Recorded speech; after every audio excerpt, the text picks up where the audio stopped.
प्रिय विद्यार्थी मित्रांनो, मी दीपाली कुलकर्णी देशमुख माझ्या विंग्स ऑफ फिजिक्स या चॅनलमध्ये आपल्या सगळ्यांचं मनपूर्वक स्वागत करते। आपण केमिस्ट्री पेपरसाठीच्या स्टेट बोर्डचे इम्पॉर्टंट प्रश्न पाहतो आहोत आणि त्याचा 10वा भाग आपण बघतो आहोत। याच्यामध्ये आपण केमिकल कायनेटिक्स या चॅप्टर मध्ये ऑर्डर अँड मॉलिक्युलॅरिटी याच्यावरचा फरक बघतो आहोत।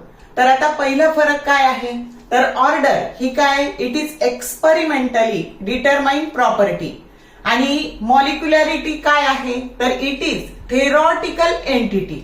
म्हणजे इथं एक्सपेरिमेंटली आणि इकडं थेरॉटिकली असे दोन शब्द लक्षात ठेवायचे।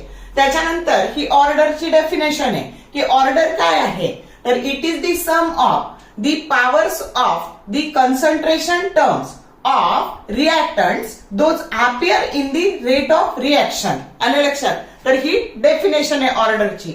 आता हे काय आहे, तर it is the number of reactant molecules taking part in elementary reaction. मग एलिमेंटरी रिएक्शन मध्ये जे नंबर ऑफ रिएक्टंट आहे तर त्यालाच आपण काय म्हणतो, मॉलिक्युलॅरिटी म्हणतो। ओके, आता तिसरा फरक, it may be an integer, it may be fraction, it may be zero. हे काही असू शकतं, हा इंटीजर असू शकतो ऑर्डर, हे फ्रॅक्शन असू शकतं, हे झिरो पण असू शकतं।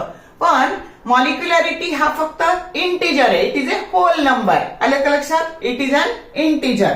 त्याच्यानंतर order it may B negative, he negative असू शकते, but this may be positive. समजलं का।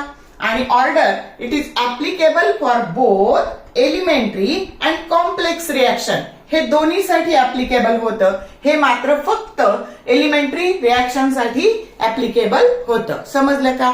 जर शॉर्ट हा व्हिडिओ आवडला, लाईक करा, शेअर करा, कमेंट करा। तर बघा, all the best for your study and thank you for watching this whole video.